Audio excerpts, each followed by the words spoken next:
गजर माऊलीचा, गजर माऊलीचा।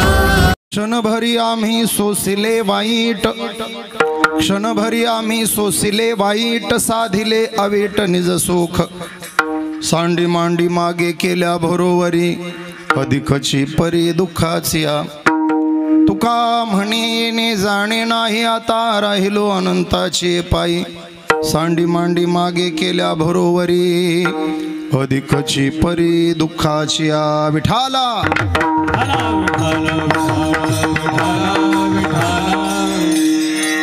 यदक्षर मनाख्येयम आनंदम मज केवलम, श्रीमनिवृत्तीनाथेति ख्यातम दैवतमाश्रये। आता हृदय हे आपुले चौफाळून आभले, वरी बैसवू पाऊले श्री गुरूंची मस्तक हे पायावरी। या वारकरी संतांच्या प्राप्तस्थळी प्राप्त प्रसंगी सेवेकरिता निवडलेला अभंग विश्व वंदे महाराष्ट्र भूषण देहू निवासी वैराग्यस्य परममूर्ती ज्ञानेश प्रिय संत श्रेष्ठ संत श्री तुकोबार यांचा 3 चरणाचा लोकोत्तर जीवनाचं चिंतन करणारा, परमार्थ पथावर मार्गक्रमणा करत असताना झालेलं दुःख आणि मिळालेली पद, मिळालेली झालेली जीवनातली परिवर्तन महाराज सांगत असताना एका अलौकिक जागेचा शोध महाराजांना लागलाय आणि त्याच जागेवर आम्ही जाऊन विराजमान होऊ असं छाती ठोकपणे सांगणारा हा अभंग आहे। विठाला अभंगावरती विस्तारानं चिंतन करण्यापूर्वी महत्त्वाचा परिहार। वैकुंठवासी श्री हरिभक्तीपरायण नामदेव बाबा धोंडीबा सांगळे बाबांच्या प्रथम पुण्यस्मरणाच्या निमित्ताने संपन्न होत असलेला हा वर्षश्राद्ध अर्थात पुण्यस्मरणाचा सोहळा, बाबांच्या मागे असलेला त्यांचा संपूर्ण परिवार, बाबूरावजी नामदेवरावजी सांगळे त्यांचे सुपुत्र, इंदुबाई अशोकरावजी सानप मुलगी आणि मग सगळा भरला परिवार, आमचे आत्माराम भाऊ बाबूरावजी सांगळे नातू बाबांचे, जालिंदर बाबूरावजी सांगळे नातू, आणि विशेष बाबांचं वारकरी संप्रदायातलं योगदान आणि त्याची फलश्रुती समोरच आहे। बाबांचा पंतू त्यांच्या वर्षश्राद्धाचं कीर्तन वाजवतोय, याच्यातच सर्व काही आलं। म्हणजे वंश परंपरा दासमी अंकित यानं यांनी म्हणावं, माझ्या वडिलांची मिरासी गा देवा, असं वारकरी परंपरेला साजेसं घरानं आणि वारकरी संप्रदायाला समर्पित असलेलं बाबांचं जीवन। 50 वर्षापासून अखंड हरिनाम सप्ताहामध्ये बाबांचा सक्रिय सहभाग असायचा। मग अशी महाराजांनी सांगितलं, अमळनेरकर महाराजांना बैलगाडीत बसवून विंचूरवरनं इथवर बाबा घेऊन आले। थोडक्यात मोठ्या मोठ्या महाराज लोकांचं सारथ्य करण्याचं भाग्य नामदेव बाबांच्या जीवनामध्ये लाभलं। एक त्या काळात काय होतं, महाराज प्रातस्मरणीय गुरुवर्य विठ्ठल बाबा चौधरी अर्थात मोठे बाबांनाही या गावामध्ये आदरणीय कृष्णा महाराजांच्या माध्यमातून गावकऱ्यांनी आणलं, बाबांनाही गाडीत बसूनच आणलं आणि बहुतेक महाराजांच्या बैलगाडीचं सारथ्य करण्याचं सौभाग्य नामदेव बाबांना लाभलं। अशा वारकरी जीवनाला आदरांजली अर्पण करण्यासाठी आपण सगळे उपस्थित आहोत। विठाला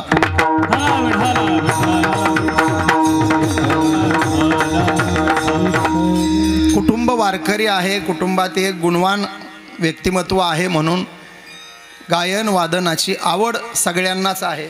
आज मेजवानी, आज असं आहे, आम्ही नेहमी कीर्तनात गायन करत असतो, आज आपण गायनात कीर्तन करूया।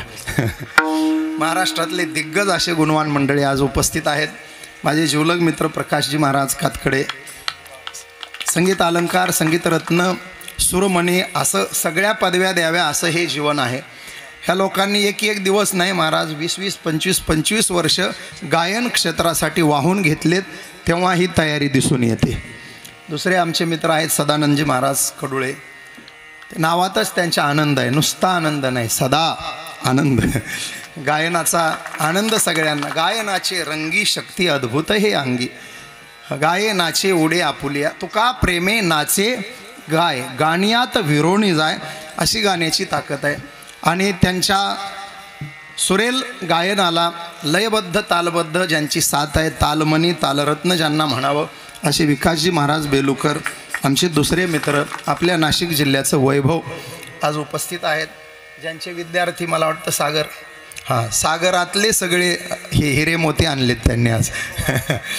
शिवाय कावेरी नदीच्या माध्यमातून तयार झालेला हा सागर आहे. आमच्या बहीण कावेरी ताई, आमचे सागर महाराज आणि त्यांच्या संस्थेतली ही मुलं. मग सागराच्या जेवढं खोलीत तुम्ही जाल तेवढी हिरे मानकं तुमच्या हाताला लागल्याशिवाय राहणार नाही. विठाला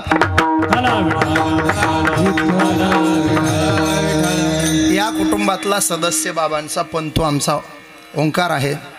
आदरणीय कृष्णाजी महाराज आहेत. माझा जिवलग मित्र ऋषी महाराज आहेत. आमचे निलेश महाराज आहेत. आपले चोपदार आहेत. उभ्यातही आणखी बरीचशी महाराज मंडळी, आपल्या भागातली सगळी गुणवान मंडळी आहे. आमचे विनेकरी नामदेवराय आहेत. बरे, नामदेवदादांच्या पुण्यस्मरणाला नामदेवरायासारखा वारकरी आहे. तुम्ही सर्व पितृतुल्य भाविक देवता माता भगिनी, या कुटुंबाशी जिव्हाळा प्रेम असलेली, सर्व ऋणानुबंध असलेली पाहुणे मंडळी आणि आम्हा सगळ्यांना तुमच्यापर्यंत चोख आणि व्यवस्थितपणे पोहोचवणारा आमचा सुनील भाऊ आहे. महाराष्ट्रात सध्या साऊंड सिस्टीममध्ये गाजत असलेलं नाव आहे आमच्या. आळंदीतले मोठमोठे कार्यक्रम इथून जाऊन, खरं तर तुमचं नाव अनिल पाहिजे होतं. असू द्या, अनिल काय सुनील काय, तुम्ही नील आहात एवढं खरं आहे. आणि या शूटिंगच्या माध्यमातून तुमच्यापर्यंत आम्हाला पोहोचवणारा आमचा दादा आहेच आहे.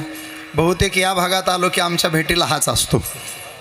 अतिशय सुंदर सगळं गोड नियोजन आहे. खरं तर हा सोहळा आत्माराम भाऊ पुण्यस्मरण वर्ष श्राद्धाचा वाटण्यापेक्षा बाबांचा 100वा वाढदिवस आपण साजरा करतोय की काय, इतकं गोड वातावरण तुम्ही केलंय. विठाला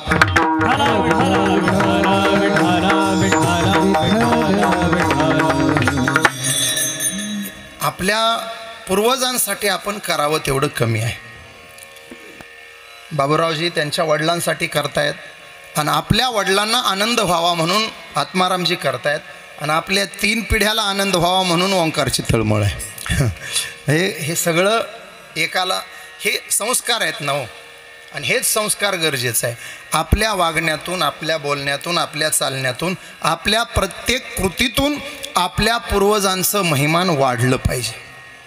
वाढवी महत्व वडिलांचे, वाढवी महत्व वडिलांचे,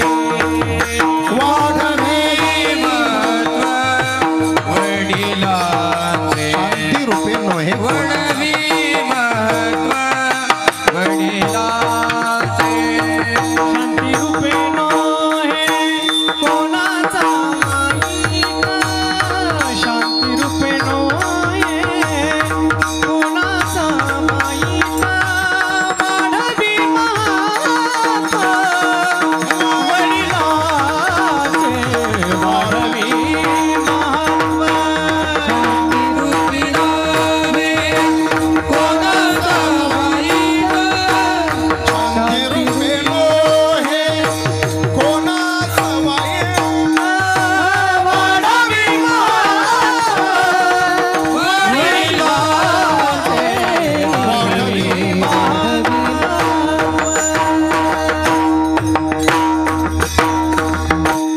वाढवी महत्व वडिलांचे.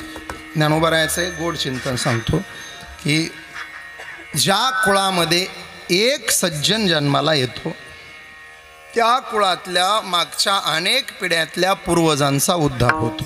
मातृ पितृ भ्राता सगोत्र अपार चतुर्भुजनर होऊनी ठेले. एक सज्जन जन्माला आला तर प्रसवली तया कुळाचा उद्धार, तो तरे निर्धार नामा म्हणे. किंवा तुका म्हणे कोटी कुळेती पुनीत भावे गाता गीत. एकानं भावे विठोबाचं गीत गायलं तर कोटी कुळे त्याच्या गीत गाण्यानं पुनीत होतात. रामायणात प्रभू रामचंद्राचे उद्गार आहेत हनुमानजीच्या संबंधामध्ये. कुलम पवित्रो जननी कृतार्थ. हनुमानजी सारखं रत्न ज्या कुळात जन्माला आलं ते कुळ पवित्र झालं. आणि हनुमानजी सारखं राजाचे कुळ शुद्ध, राजाचे कुळ शुद्ध, राजाचे कुळ शुद्ध,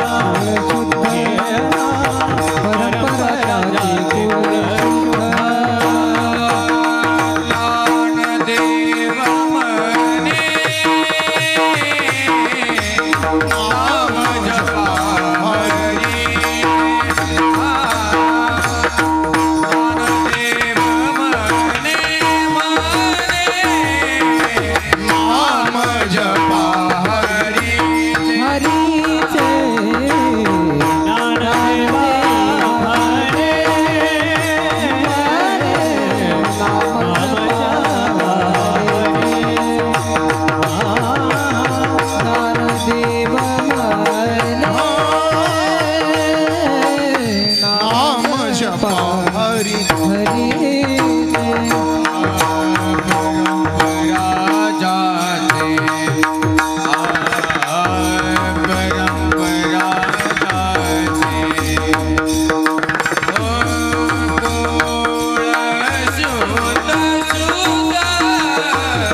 ज्याचे कुळ शुद्ध. एक वारकरी परंपरा. मला अभंगाचा भाव आपल्या डोळ्यापुढं गोड आणायचा आहे. मानवी जीवनाच्या प्रवासात आपल्याला काही प्रश्न पडले पाहिजे. प्रश्न महाराज फक्त माणसांनाच पडतात बरं. 2 प्रमाणं घ्या. पशु काय पाप पुण्य, उत्तम मध्यम भोग भोगिती, हे सगळ्यांचं पाठ. दुसरं घ्या. पशु काय पाप पुण्य हे जाणती, मनुष्या या रीती ठाऊकिया. या रीती फक्त मनुष्या ठाऊकिया. आता निवृत्तीनाथांची वारी आहे. कालपासून दिंड्या निघाल्या. आजही बऱ्याच दिंड्या वाटेवरती आहे. आम्हाला बऱ्याच भेटल्या. मला सांगा, दिंडीमध्ये चालण्याची भावना माणसांना होते का बैलांना होते? बैल दिंडीत चालत, म्हणा ना म्हणा ना. मला सरळच बोलायचं आहे, तुम्ही उलटं काढू नका. बऱ्याच लोकांच्या डोक्यात उलटं आलं सुद्धा. जे दिंडीत चालत नाहीत ते, असं मला म्हणायचं नव्हतं, तुमच्या डोक्यात आलं ते. माणसांनाच काही प्रश्न पडले पाहिजे. कोहम कथमिदम जातम. आपल्याला पहिला प्रश्न पडला पाहिजे, मला कुठे जायचंय. नाहीच कळलं कुठं जायचंय तर दुसरा प्रश्न पडला पाहिजे, मी कुठून आलोय. नाहीच कळलं कुठून आलोय तर तिसरा प्रश्न पडला पाहिजे, सध्या मी कुठं आहे. नाहीच कळलं सध्या मी कुठं आहे तर चौथा प्रश्न पडला पाहिजे, मी कोण आहे. विठाला आहे मी कोण, करावा विचार. आहे मी कोण, करावा विचार. म्हणे ज्ञानेश्वर निवृत्तीचा, निवृत्तीचा.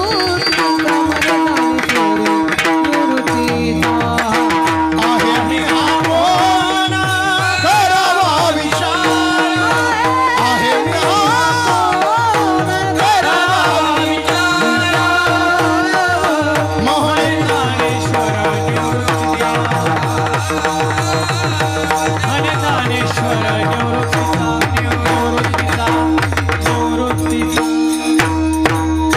आहे मी करावा विचार. मी कोण आहे हा विचार प्रत्येकाच्या जीवनात आला पाहिजे. मी हात आहे का? हात मी असतो तर बिगर हाताचा माणूस जिवंत राहिला नसता.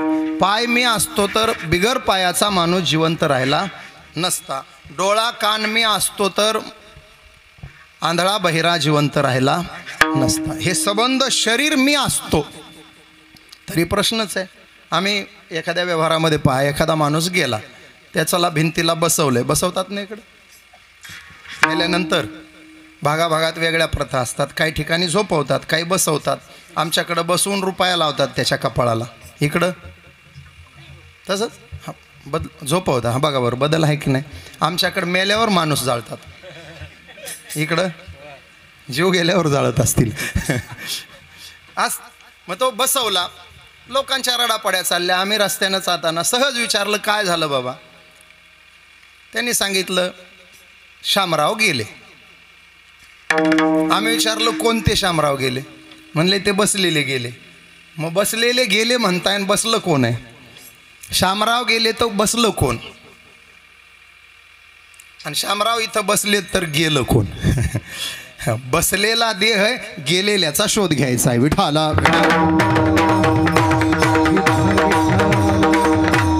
मी तुम्हाला काही प्रश्न केले, तुम्ही कोण आहे? आपण आपल्या आपल्या पद्धतीने उत्तर देऊ. ते बुवा म्हणाल मी विनेकरी आहे. हे दोघे म्हणतील आम्ही, हे वेगळेच चोपदार आहेत. वा, हे चोपदार नाही, हे भालदार आहेत. हे भाले आहेत ना हातात यांच्या. दंडा असतो दंड, त्याला चोपदार म्हणायचं. भाला असतो त्याला हां बरं, जाऊ द्या. आम्ही धारकरी नसलो तरी वारकरी आहे. भालदार. या दोघांना विचारलं, हे म्हणतील आम्ही मृदंगवादक. तिकडं विचारलं, ते म्हणतील सध्या आम्ही गायक. बाबा मी म्हणाल मी भप कीर्तनकार, पण आम्ही सध्या जे करतो त्याच्यावर बोलतोय. फार पुढं गेलो तर आम्ही नाव सांगू. तुम्ही मला विचारलं आमचं जाऊ द्या, तुम्ही सांगा कोण आहे? मी म्हणेल मी तुकाराम. प्रश्न हा आहे, मी जन्मलो तेव्हा तुकाराम आहे का? उपजली या बाळकासी, नाव नाही तयापासी, ठेविलेनी नावेसी ओ देतो उठी. या देहाचं नाव तुकाराम ठेवलं म्हणून आज आत्माराम भाऊकडं तुकाराम महाराजाचं कीर्तन आहे. समजा याचं नाव जर दगड्या ठेवलं असतं तर आज इथं कीर्तन कोणी केलं असतं? दगड्या म्हणू नका, दगडू महाराज म्हणा. म्हणताल तुम्ही दगड्या. धोंड्या असतं नाव याचं तर हा धोंडीबा महाराजाचं कीर्तन म्हणा.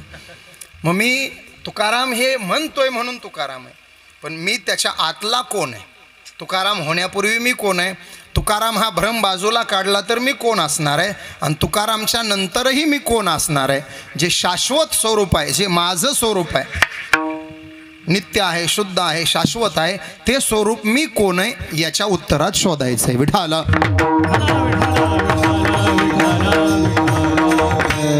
मीचा शोध दोन प्रकारानं लागेल. एक विचार केल्यावर लागेल आणि दुसरं विचारल्यावर लागेल. बघूया आता आपण आधी विचार करून पाहू.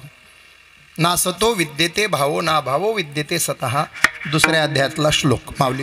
त्याच्यावर माऊलीचं भाषांतर आहे. इतकी गोड ओवी आहे माऊलीची. दृष्टांत खूप आहेत, सांगायचे नाही मला, सिद्धांताची ओवी सांगायची.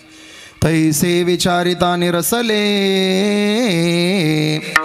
मग प्रपंचू सहजे सांडवले, तत्वता तत्व उरले ज्ञानी असी. विचारिता, विचार केल्यावर असार बाजूला होणार, हा असार देह बाजूला होणार आणि आतलं सार परमात्म तत्व आत्मतत्व हाताला येणार. विचारिता कळेल मी कोण आहे आणि दुसरं विचारल्यावर कळेल मी कोण आहे. मग विचारावं लागेल, पण कोणाला? ज्यांना ठाऊक आहे त्यांना. मग ठाऊक कोणाला आहे? सभाग्य संतांना ठाऊक आहे. त्यांना विचारल्यावर कळेल तत्वतः मी वासुदेव आहे. विठाला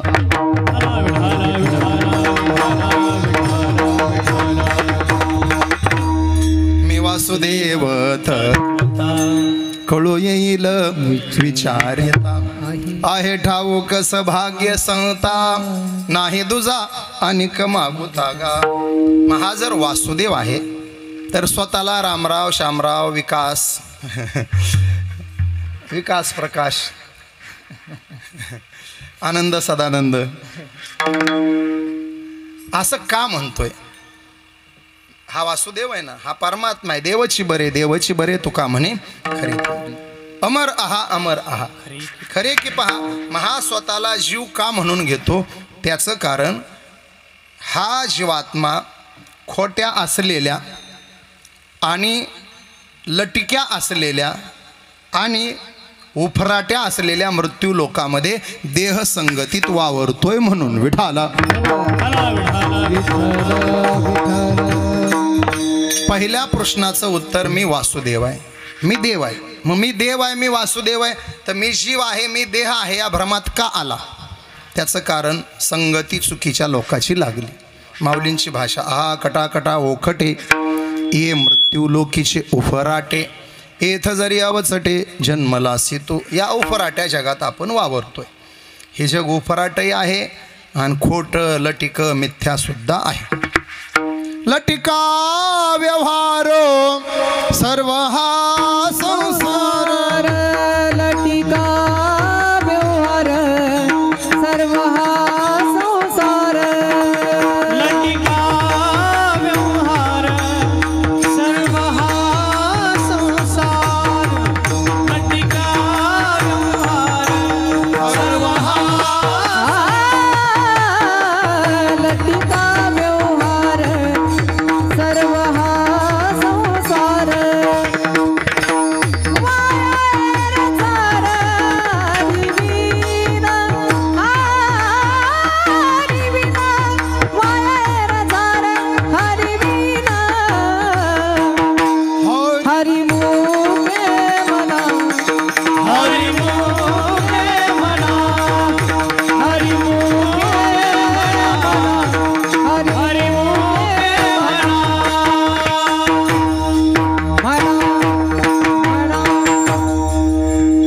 व्यवहार सर्व हा प्रपंच एक झाला होता, हे तो समूळ मिथ्या वार्ता.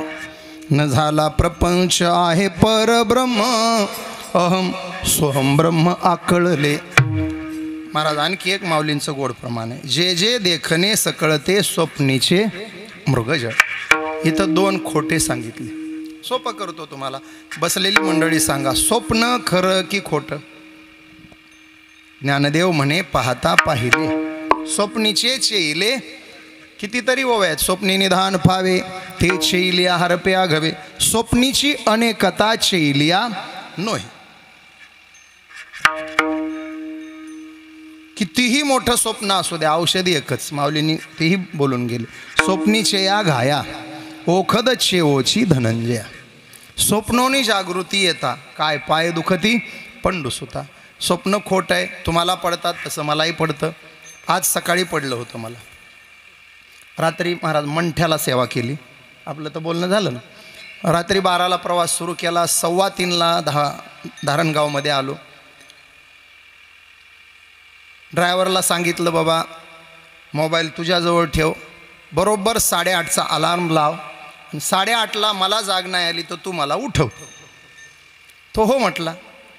दुसऱ्या मजल्यावर आम्ही शांत झोपलो. 8:10 मला स्वप्न पडलं. स्वप्नामध्ये मला 2 कोटीची लॉटरी लागली.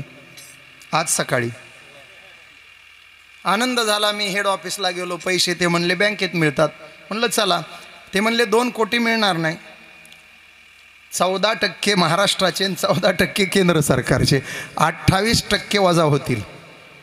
मी म्हणलं जाऊ द्या, 1,44,00,000 तरी कुठं मिळतील. बरं का जाना बाबा. 1,44,00,000 रुपये. आम्ही बँकेत गेलो. माझ्या समोर त्यांनी 2 सुटकेस भरल्या, 500च्या नोटांची बंडलं. मॅनेजर हातात सुटकेस घेऊन आले. आता त्यांच्या हातातल्या बॅगा माझ्या हातात येणार एवढ्यामध्ये ड्रायव्हर जवळ आला. म्हटला महाराज उठा, 8:30 वाजले. असा राग आला, असं वाटलं वरच्या मजल्याहून त्याला फेकून द्यावं खाली. पुन्हा विचार केला गाडी कोण चालवल. आता सांगा, जर 9 वाजेपर्यंत झोपलोच असतो, 1,44,00,000 रुपये आलेच असते, तर धारणगाववरनं डोंगरगावला येण्यापुरतं डिझेल तरी त्या पैशातून मिळालं असतं का? मग पैसे नाहीत का? पैसे आहेत, पण स्वप्नातले. आता पुढचं आहे का? स्वप्न खोट आहे, पण स्वप्नाचे परिणाम खरे असतात. दृष्टांत सांगतो, भजन करा विठाला.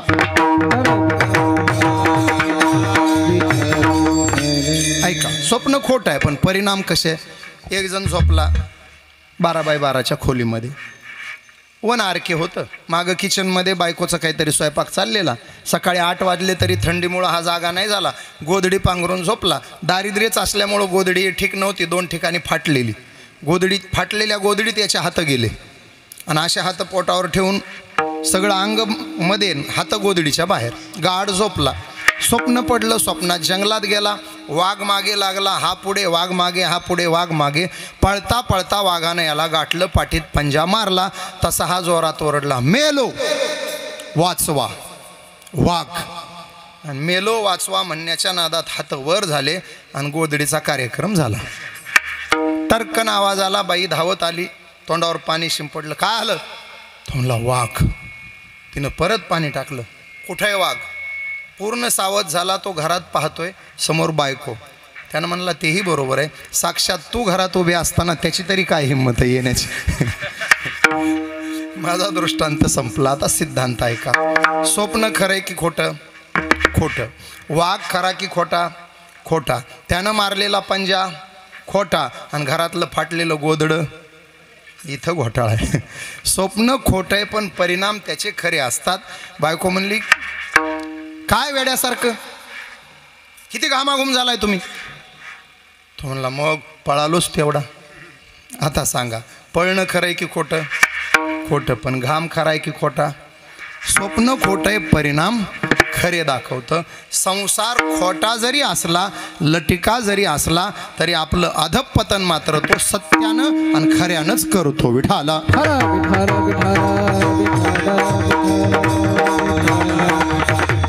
यमाचा पाहुणा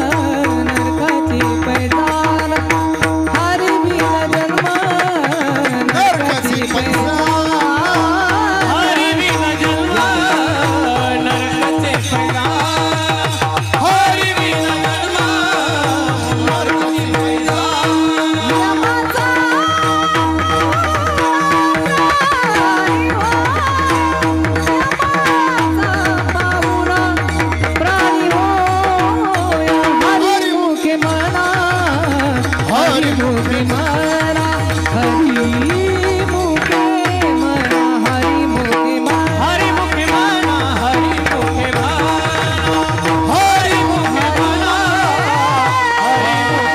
हरी मुखे म्हणा हरी मुखे म्हणा स्वप्न खोट आहे, परिणाम खरे आहेत. संसार खोटा आहे, पण त्या खोट्या संसाराचा अट्टहास घेतला तर यमाचा पाहुणा परिणाम खरे आहेत. एक खोटं झालं बाबा, दुसरं खोटं सांगतो. इकडंही तुम्हाला दिसत असेल, महाराष्ट्रात कुठंही दिसतंच ते. उन्हाळ्याच्या दिवसामध्ये समोर दूर पाहिल्यानंतर आपल्याला पाण्याचं तळं असल्यासारखं दिसतं. काय असतं ते? मृगजळ. अजून एक आमच्या मराठवाड्यात नाव आहे, पहा इकडं असेल का नसेल. शाबा वा वा वा, आहे इकडं पण झळया झळा म्हणतात. मला सांगा, त्या झळा किंवा ते मृगजळ दिसायला पाणी आहे का असायला पाणी आहे? आणि ते जर असायला असतं तर त्या पाण्यावर तुमच्या द्राक्षाच्या बागा फुलल्या नसत्या का? त्या पाण्यावर साळी केळी झाली नसती का? माऊलींनी ज्ञानेश्वरीत विचारलंय आपल्याला, मृगजळाची गाथळी ती दिठी दुरुणीची निहाळी वाचुनी तेने पाणी साळी केळी लावीसी काय. ते तळं पाहायचंय, तांब्याभर पाणी सुद्धा मिळणार नाही, तिथलं पाणी खोट आहे, म्हणजे मृगजळ खोट आहे. मृगजळ दिसे साचपणा ऐसे खोटियाचे पिसे उर फोडी. ऐका आता, मृगजळ खोटं आणि पहिलं स्वप्न खोटं. माऊलीचं प्रमाण कसं आहे? स्वप्नीचे मृगजळ, स्वप्नात दिसलेलं मृगजळ आहे. एकाला स्वप्न पडलं आणि स्वप्नात तो रस्त्यानं चालताना त्यांना मृगजळ दिसलं. पहिलं स्वप्न खोटं, दुसरं मृगजळ खोटं. याला म्हणायचं खोट्यातलं. आता वाक्य आहे का? संसार नुसता खोटा नाही, खोट्यातला खोटा आहे. आपल्या शुद्ध मराठीत डबल खोटा. दोनदा खोटं लवकर कळत नाही लोकाला, डबल खोटं लवकर कळत. संसार डबल खोटा आहे. आणि अशा खोट्या संसारात हा परमात्म स्वरूप असलेला जीवात्मा वावरतोय, म्हणून प्रकृतीच्या संगात देहाला तो माझं आणि मी म्हणू लागलेला आहे. विठाला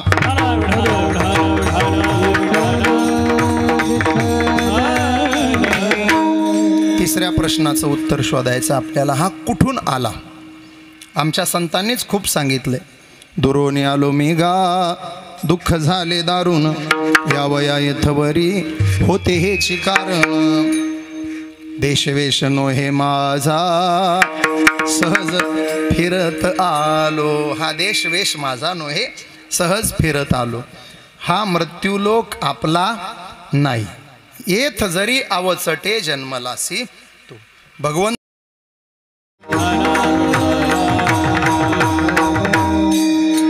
देवाचे अंश आहेत, म्हणजे आपण देवाजवळून आलोय.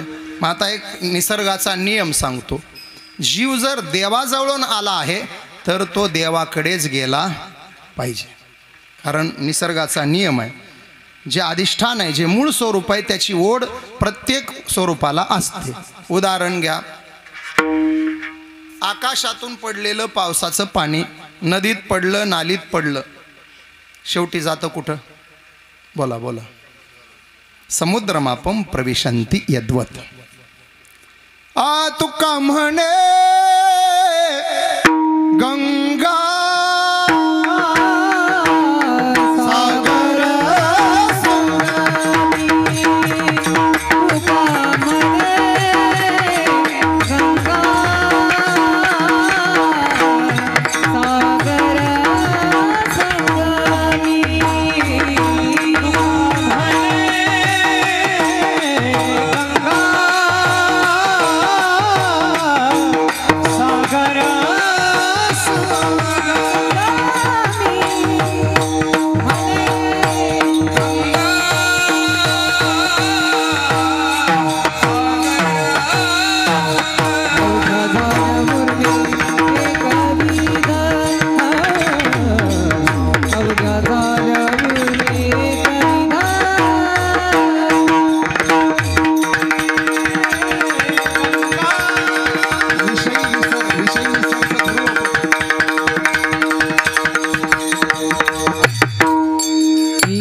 त्याचा शेवट आहे तो.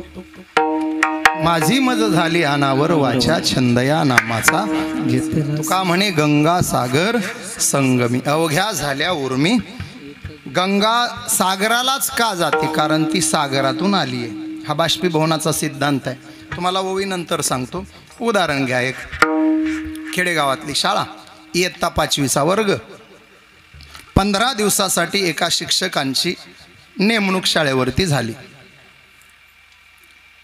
जिल्हा परिषदेतून पाठवलं या 15 दिवसांनी दुसरा शिक्षक येणार आहे तोपर्यंत तुम्ही काम करा 15 दिवसासाठी आले गुरुजी पहिल्या दिवशी विद्यार्थ्याचा परिचय करून घेतला स्वतःचा दिला दुसऱ्या दिवशी म्हणले फार काय नाही सोपे प्रश्न विचारतो मुलं म्हणले विचारा 50 मुलांचा वर्ग गुरुजी म्हणले सांगा मुलांनो गोदावरी गंगेचा उगम कुठून झाला 50ही पोरांनी हात वर केला पोरं हुशार होते निफाड तालुक्यातले होते निफाडच का बॉर्डरवरच्या गावाचं अवघड असते अभ्यास आता त्यांच्या जिल्ह्यातला प्रश्न म्हणजे काय सगळ्यांनी हात वर केला गुरुजी म्हणले वा वा वा सगळ्यात मागे जो बंड्या बसला तो उठ बंड्या उठला पुढे तुला येतं उत्तर तो म्हणला हो सांग बंड्या म्हणला गुरुजी गोदावरी गंगेचा उगम नाशिक जिल्ह्यामध्ये त्र्यंबकेश्वरला ब्रह्मगिरी पर्वतातून झाला वा वा वा वा व्हेरी गुड तिथून पुढं गंगा कुठं गेली गुरुजी गंगापूर धरणात आली वा छान तिथून पुढं गुरुजी नाशिकला रामकुंडात आली वा खूप छान तिथून पुढं गुरुजी अहिल्यानगर जिल्ह्यातून पुढे प्रवास करू लागली वा छान तिथून छत्रपती संभाजीनगर जिल्ह्यात पैठणला गेली नाथसागरमध्ये वा छान तिथून पुढं जालन्याला थोडा कट मारला बीडच्या कडेनं परभणी जिल्ह्यात गेली गंगाखेडला जनाईच्या गावामध्ये वा छान तिथून पुढे गुरुजी आंध्र तेलंगणा वा वा वा तिथून पुढे गुरुजी सागर वा वा वा तिथून पुढे गुरुजी तुमचं डोंबलं सागरात गंगा गेल्यावर आता पुढं कुठं पाठवायची गुरुजीच्या डोंबल्यात तिसरं ठिकाणच नाही आता ऐका आता आकाशातून आलेलं पाणी सागराकडेच का धावतं त्याचं कारण ते पाणी सागरातूनच आलेलं असतं बाष्पीभवनाचा सिद्धांत आहे उन्हाळ्याच्या दिवसामध्ये सूर्य तप्त होणार सागराचं पाणी वाफेच्या रूपानं शोषून घेणार ते पाणी आकाशात जाऊन त्याचं त्या वाफा आकाशात जाऊन त्याचं रूपांतर ढगामध्ये होणार आणि मग मेघगर्जनेसह विजेच्या कडकडाटासह पाऊस पडणार आणि ते पाणी वाहत पुन्हा सागराला जाणार हा भूगोलाचा सिद्धांत माऊलींनी 750 वर्षापूर्वी ज्ञानेश्वरीत सांगितला मी सूर्याचे निवेशे तपे तै हे सोशे पाठी इंद्र होऊनी वर्षे मग पुढती भरे विठाला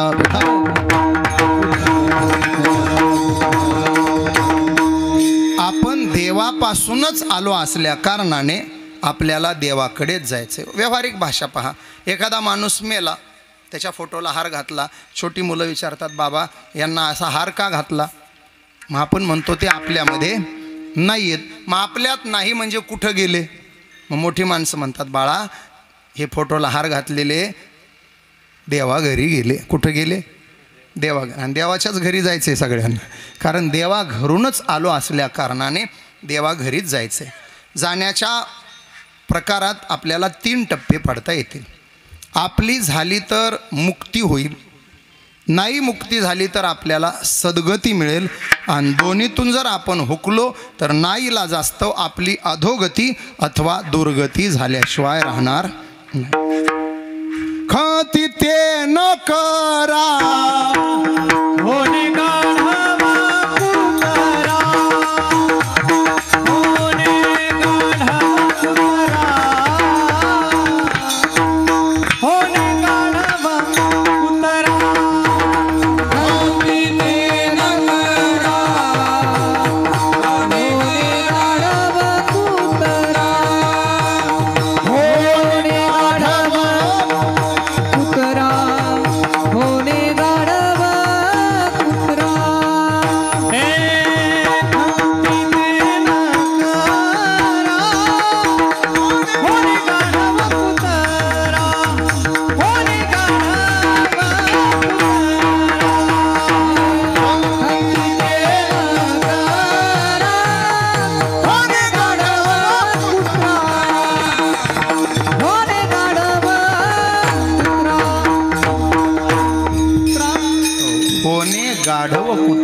खंती तेनं, याला दुर्गती म्हटलंय, अधोगती म्हटलंय.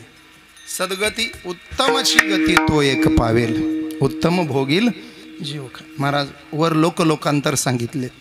तुमचं कर्म जर शुद्ध आणि चांगलं असेल, ते भावगीत नाही का, जैसे ज्याचे कर्म तैसे फळ देतो रे ईश्वर. कर्म जर शुद्ध पवित्र असेल, स्वे स्वे कर्मण्य भेरत संसिद्धीम लभते नरहा.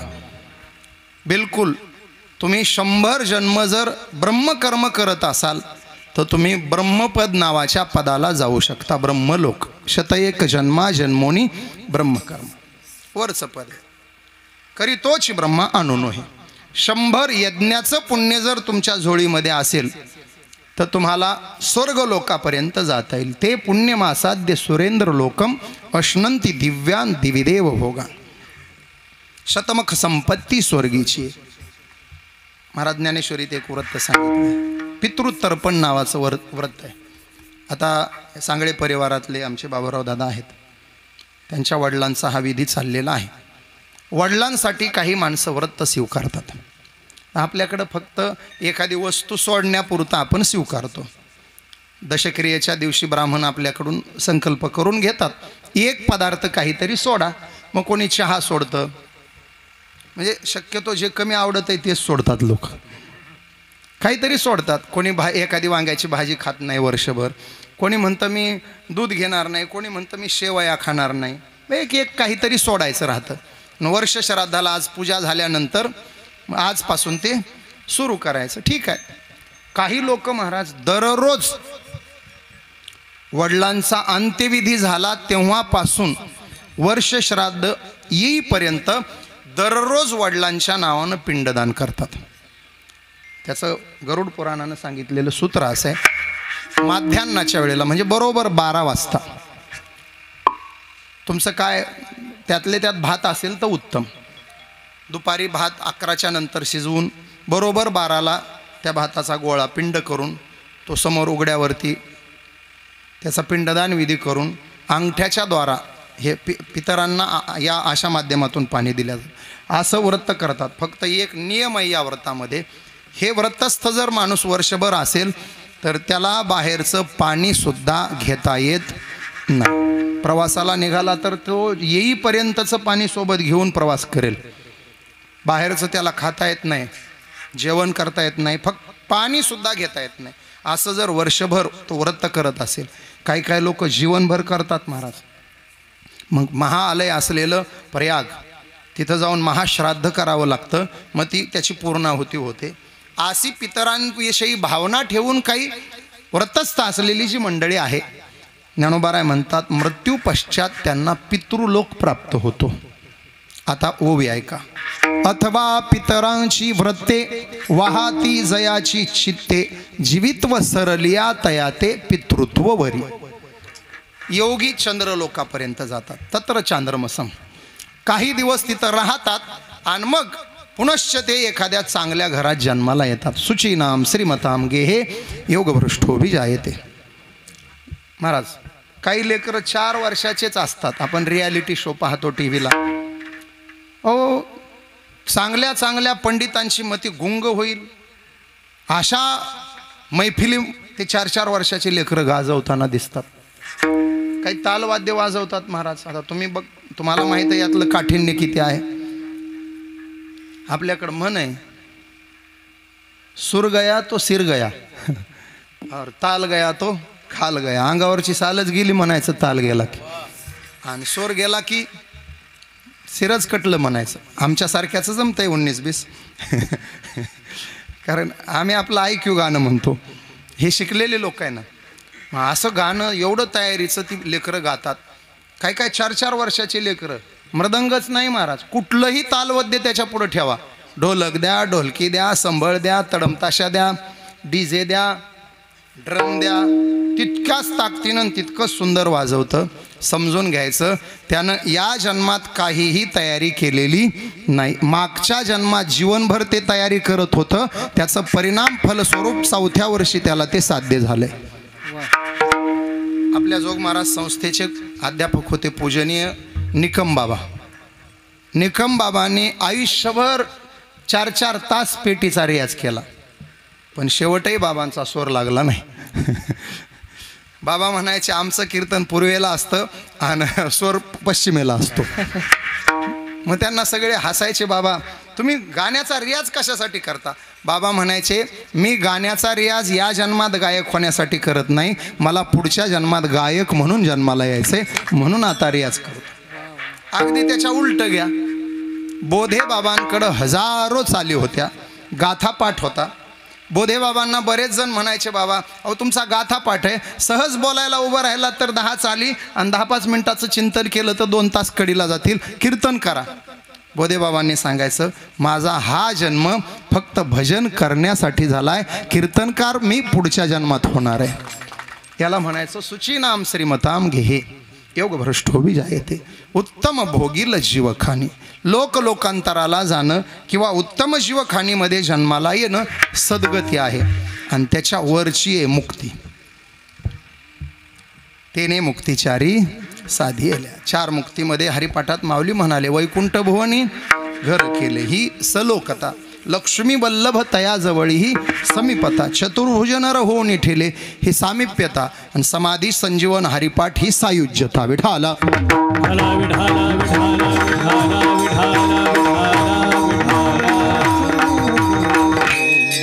तुकोबारायाच्या डोळ्यापुढं त्या गतीच्याही पुढची गती आहे. या तिन्ही तर त्यांना त्याचं देणं घेणंच नाही. जिथं वरच्या मुक्ती नावाच्या अवस्थेच्या ते पुढं गेलेत. आता दिवस चारी खेळी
फार चाड नाही. तुका म्हणे आता आम्ही मुक्तीची माथा, मोक्ष आम्हा घरी कामारिये दासी, मोक्ष सुखा हनु लाथा. पहा आज एक विशेष आहे महाराज. बघा तुम्ही हे सगळं ध्यानात ठेवा. आज फार मोठा दिवस आहे. वारकरी संप्रदायामधल्या एका थोर साधूची आज पुण्यतिथी आहे. मराठवाड्याचं वैभव आणि सद्गुरू जोग महाराज वारकरी शिक्षण संस्थेच्या परंपरेतला हिरा वैकुंठवासी वैराग्यमूर्ती वामन भाऊ महाराज यांची आज पुण्यतिथी आहे. आता जिंदगीभर तुम्हाला हे साधं गणित आहे डोक्यात ठेवायला. आपल्या बाबाची पुण्यतिथी कधी येणार? ज्या दिवशी वामन भाऊची पुण्यतिथी असणार. ओघानं बोलून जातो. ह्या लोकांनी मुक्ती लाथाडली आहे महाराज. वामन भाऊचं जीवन पहा. ऐहिक भोगालाही लाथाडलं आणि पारलौकिक भोगालाही लाथाडलं. ऐहिक भोगाला लाथाडल्याच्या बाबतीत बाबा भाऊंची एक कथा सांगतो. 1972 साली इंदिराजी गांधी महाराष्ट्रात आल्या होत्या. मोहटा देवीचं दर्शन करून तिथं त्या समाजाला मार्गदर्शन करणार होत्या. बाळासाहेब भारदे नावाचे त्यांचे कार्यकर्ते होते. आपल्या विधानसभेचे ते सभापती राहिले होते आणि ते बाबा भाऊंचे शिष्य होते. त्यांना वाटलं आपल्या गुरुचा सत्कार इंदिराजींच्या हस्ते करायला अडचण नाही. 50,000 लोक मोहटा देवीला, भला मोठा मंडप, व्यासपीठावर बाळासाहेबांनी घोषणा केली 10 मिनिटात इंदिराजींचं आगमन होणार आहे. व्यासपीठावर आमचे गुरुवर्य भाऊ आहेत आणि भाऊंचा सत्कार इंदिराजींच्या शुभ हस्ते करण्याचं आम्ही ठरवलेलं आहे. सगळं ऐकून घेतलं आणि भाऊ उठले. माईक हातात घेतला, सगळ्यांना हात जोडले, सांगितलं जमलेल्या सगळ्या समाजाला हात जोडून प्रार्थना आहे, मला माफ करा. बाळासाहेब माझ्यावरच्या प्रेमापोटी बोलून गेले, पण बाळासाहेबांना सुद्धा माझी विनंती आहे, मला इंदिराजींच्या हस्ते सत्कार घेता येणार नाही. कारण तुम्ही सत्कार करणार म्हणजे त्यांच्या हातानं मला हार घालणार. माफ करा, परमार्थात पाऊल ठेवलं तेव्हापासून आजपर्यंत एकाही स्त्रीच्या हातानं मी हार घालून घेतला नाही. मग 2 वर्षाचं आयुष्य उरलंय, एका स्त्रीच्या हातानं मला हार घालून, मला कलंक लावून माझं जीवन उद्ध्वस्त करू नका. देशाच्या पंतप्रधान हार घालतायत, त्यांना विनम्र भावानं नकार देणारा वैराग्य शिरोमणी महात्मा म्हणजे वामन भाऊ. काय जीवन असेल महाराज. बंकट स्वामी आयुष्यभर शेवटच्या 5-7 वर्षामध्ये म्हणायचे, मी मरताना देह ठेवणार तर माझ्या भगवानाच्या मांडीवर डोकं ठेवून, नाही तर माझ्या वामनाच्या मांडीवर डोकं ठेवून. आणि शेवटच्या काळात डॉक्टरांनी सांगितलं 4-8 दिवस आहेत स्वामी तुमच्याकडं. निरोप पाठवले, बाबांनाही निरोप गेला, भाऊलाही गेला. पण बाबा त्यावेळेला नेमकं उत्तरेत गेलेले, त्यांना शक्य नव्हतं.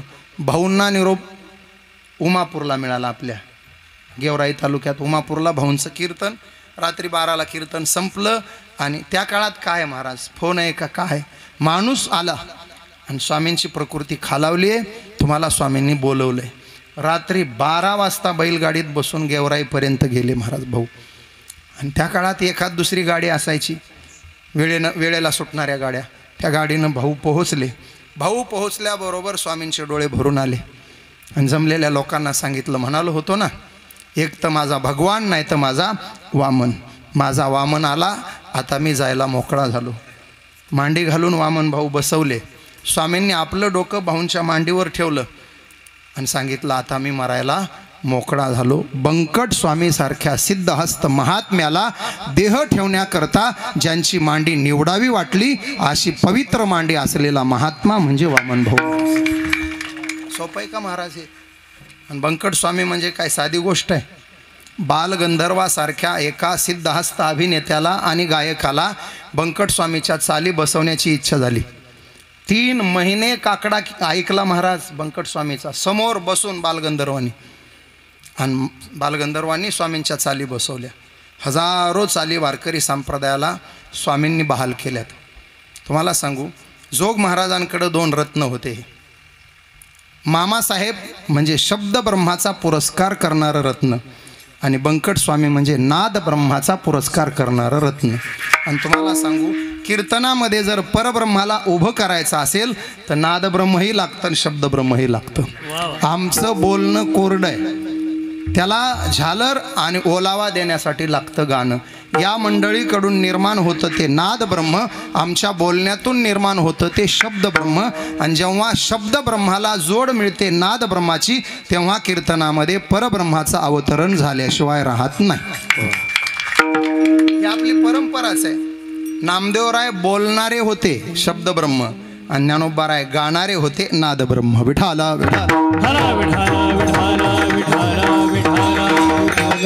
आणि ज्या वेळेला ज्ञान आणि नाम एकाच मंडपात येतं, त्यावेळेला देवाला सुद्धा भान राहत नाही.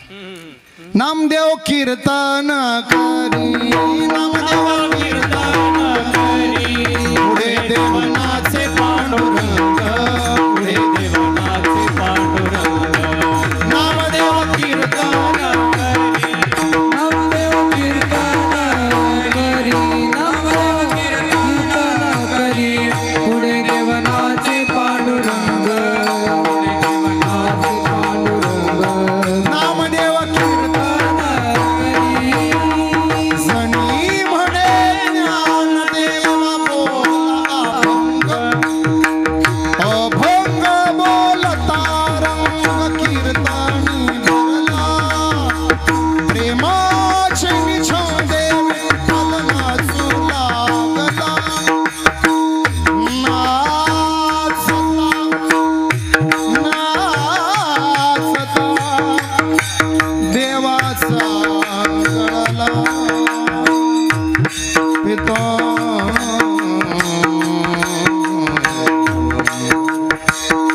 सावध हो देवा ऐसे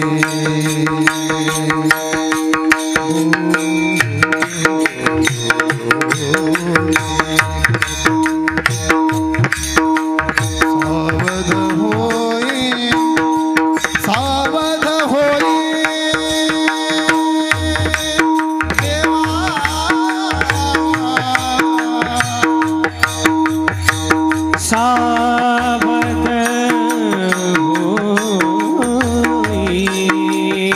ऐसे बोले कबीर ये न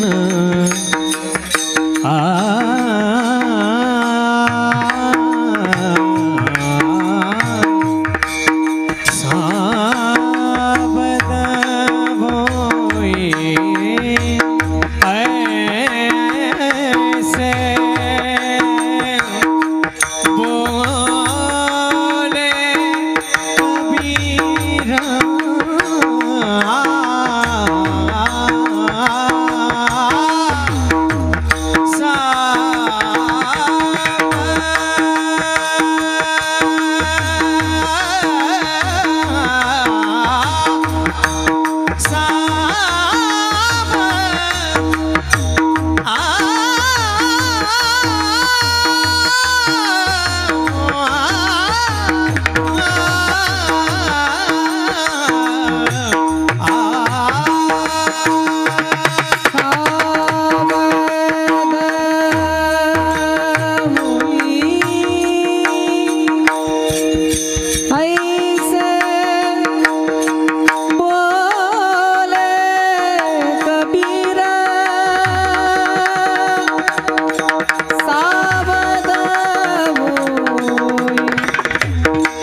कबीरा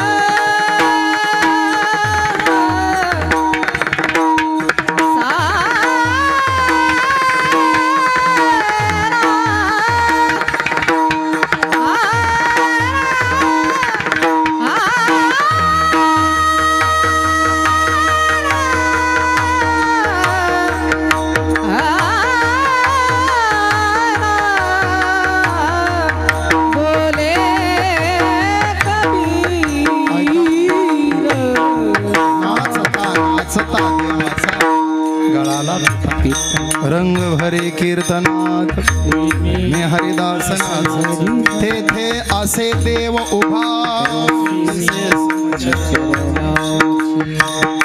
कोठे नका पाहू करा हरी कथा तेथे अवचिता सापडेल. एका वारकऱ्याचा आपण वर्षश्राद्ध करतोय. अनेक पिढ्या हे घरानं वारकरी तेव्हा त्या वारकऱ्याला श्रद्धांजली अशीच वाहिली पाहिजे. 2 मिनिटं सगळ्यांनी दोन्ही हात वर करा.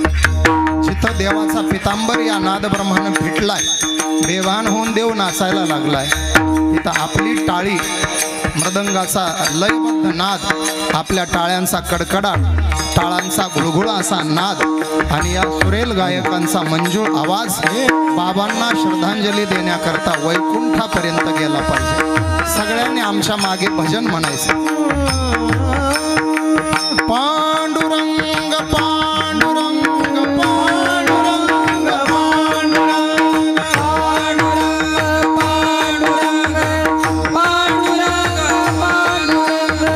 निवृत्तीराया माझ्या सोपान राया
नाद ब्रह्म आणि महाराष्ट्राच्या वारकरी संप्रदायाला हे बंकट स्वामीनं प्रदान केलंय.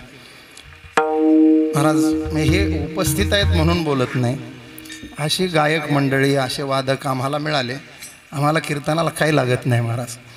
फक्त अपेक्षा एकच असते, एकतर शास्त्रीय गायन ऐकायला मिळावं, नाही तर शुद्ध वारकरी चाली ऐकायला मिळाव्यात. हल्लीचा बाजार पाहता असंच काही मिळालं की असं वाटतं या कीर्तनाचा रुपया दक्षिणा नाही घेतला तरी चालेल. इतकंच मन भरून येतं. धांगडधिंगा नको, कर्णकर्कशता नको, सिनेमाच्या अवास्तव चाली आपल्या संत वाङ्मयाला नको. अरे हे आपलं वैभव आहे महाराज. आम्ही फार मोठ्याच्या घरची लेकर आहे, फक्त करंट्या कपाळाचे निघालो हे आमचं दुर्दैव आहे. पूजनीय घुले बाबा म्हणायचे पहा, समर्थाचे पोटी आम्ही जन्मलो करंटी. अरे बंकट स्वामीच्या चाली जर आमच्याकडे एवढ्या गोड असतील, किती दोंदेकर बुवा, मारुती बुवा दोंदेकर, खाशाबा जाधव, बागडे बुवा, हे संप्रदायात किती करून ठेवलं या लोकांनी. विद्यमानही ही सगळी मंडळी आहे. खंडाळकर गुरुजी असतील, कल्याणजी असतील, बाळासाहेब आहेत, वैरागकर गुरुजी आहेत. ह्या लोकांनी केवढं भांडवल करून ठेवलं आहे. फक्त घ्यायचं आहे आपण. हे वैभव आहे आपल्या संप्रदायाचं. वामन भाऊंची मांडी स्वामींना घ्यावी वाटली, हे वैभव आहे वामन भाऊच्या जीवनाचं. त्या महात्म्यांची आज पुण्यतिथी. बाबा भाऊच्या पुण्यतिथीचा हा संयुक्त सोहळा फार गोड आहे महाराज. बाबाच्या पुण्यतिथीला सप्ते आरंभ होतात आणि भाऊच्या पुण्यतिथीला सप्ताहाच्या सांगता होतात. ही योजना भाऊंनी देह ठेवण्यापूर्वी समाजाला करून दिली आहे. विठाला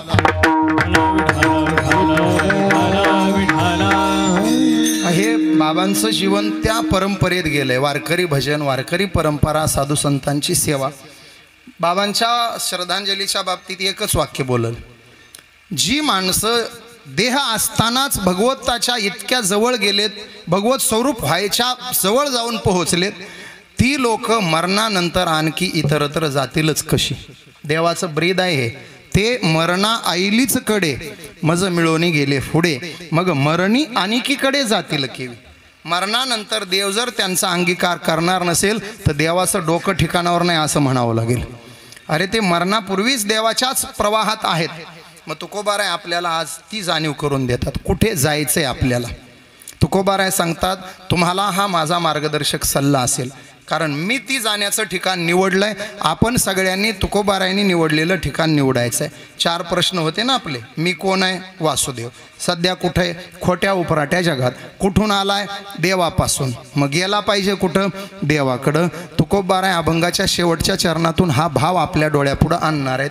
शेवटचं चरण म्हणायचे म्हणून आणलं तुम्हाला. शेवटच्या चरणातून हा भाव डोळ्यापुढं आणणार आहेत. आपल्याला कुठं जायचं आहे याचं दिग्दर्शन, मार्गदर्शन तुकोबारायांनी स्वतः त्या जागाची निवड करून केलंय अभंगाच्या शेवटच्या चरणात. तुका म्हणे येणे जाणे नाही आता, नाही आता.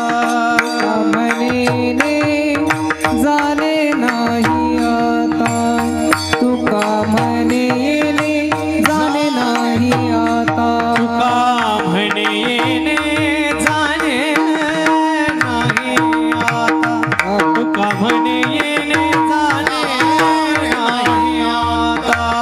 तुका म्हणे जाणे नाही आता, तुका म्हणे जाणे नाही आता. राहिलो अनंताची पायी, राहिलो अनंताची पायी, राहिलो अनंताची पायी. सांडे मांडे मागे गेला बरोबर, सांडे मांडे मागे गेला बरोबर. राहिलो अनंताची पाये, राहिलो अनंताची पाये. सांडे मांडे मागे गेला केल्या बरोबर, सांडे मांडे मागे केल्या बरोबर.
पुंडलिका वरदे हरी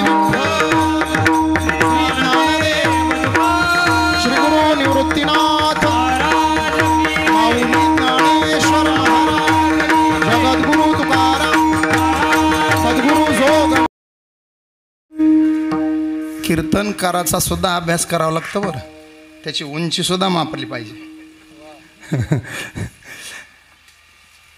मला एवढाच मुद्दा मांडायचा होता. तू का म्हणे येणे जाणे नाही आता, यद गत्वा न निवर्तन्ते तद्धाम परमम मम.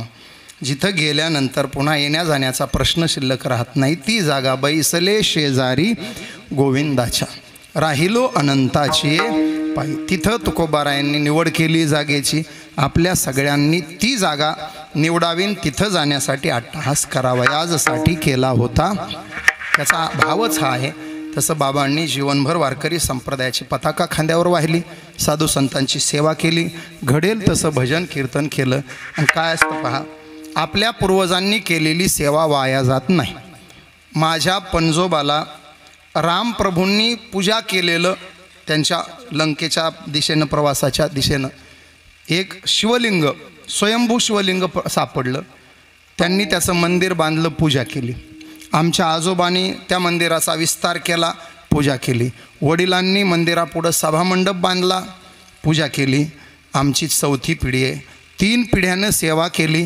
त्याचं फळ माझ्या मुंडे कुळाला माझ्या कीर्तनकार होण्यानं प्राप्त झालं. तसं सांगळे परिवारात या महात्म्यानं आयुष्य परमार्थात खर्ची घातलं. त्यांचे सुपुत्र याच प्रवाहात आहेत, आमचे आत्माराम भाऊ याच प्रवाहात आहेत.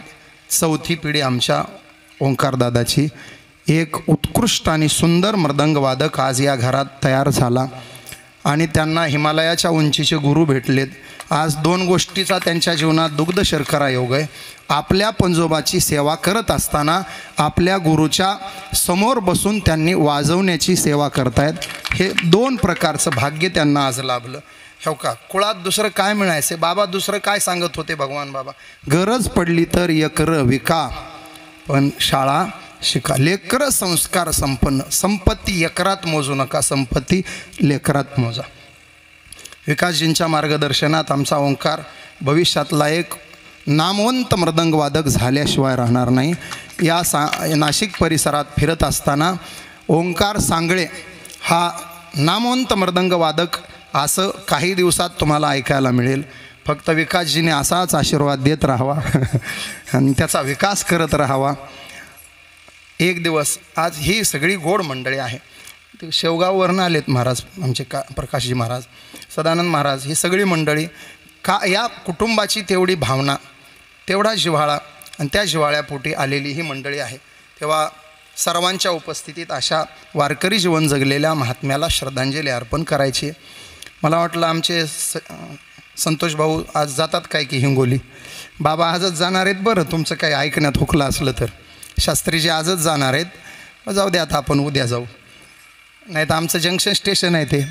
इकडं कीर्तनकार महाराज मराठवाड्यातून आले, कुठं आहेत म्हणायचं काम नाही. संतोष भाऊला फोन केला की डिटेल मिळतं महाराज कुठे आहेत. आमचं अत्यंत आवडीचं आणि प्रेमाचं ठिकाण या भागात आल्यानंतर विश्रांतीपासून ते भोजनापर्यंत संतोश भाऊ आमची काळजी वाहतात.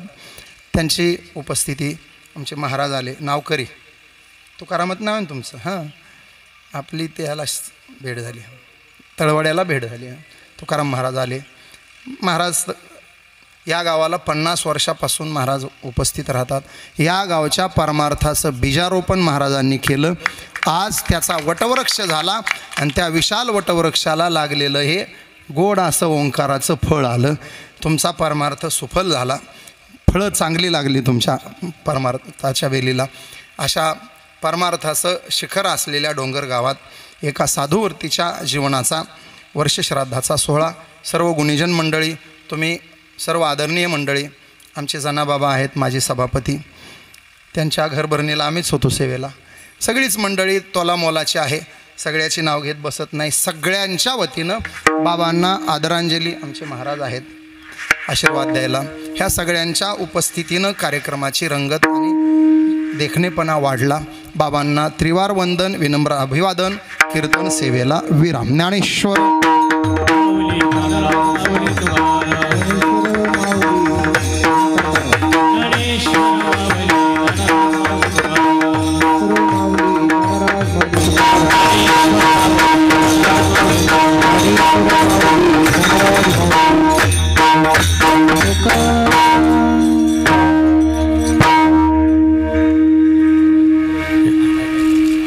या व्यक्तिमत्व घराघरात ज्ञानेश्वरी ज्यांच्याद्वारा पोहोचल्या गेली. साखरे सांप्रदायिक परंपरेचे प्रमुख वैकुंठवासी गुरुवर्य साखरे महाराजांचं आज पहाटे देहावसन झालेलं आहे. मग काय योगायोग आहे पहा. आयुष्य भरपूर मिळालं महाराजांना. तृप्त मनानं जगले. झाकलीये घटीचा दिवा, नेनी जे काय झाला केधवा, या रीती जो पांडवा देह ठेवे, अशा पद्धतीने आज महाराजांनी देह ठेवला. आणि त्यांचा योगायोग कसे गोड असतात पहा. आज वामन भाऊची पुण्यतिथी आणि त्याच आता हे सगळं किती गोड योग जुळून आला बघा. गेल्याबद्दल खंत करायचीच नाही. असे महात्मे भगवंताच्या स्वरूपाला तिथंच गेलेले असतात. फक्त पुंडली म्हणायचं आणि साखरे महाराजांना आदरांजली अर्पण करायची. एकदा महाराजांच्या श्रद्धांजलीसाठी सर्वांनी फक्त पुंडली म्हणूयात. पुंडलिका वरदे हरी विठ्ठल श्री ज्ञानदेव तुकाराम माऊली ज्ञानेश्वर महाराज की जय. श्री गुरु साखरे महाराज की जय. विठ्ठल जय विठ्ठल जय.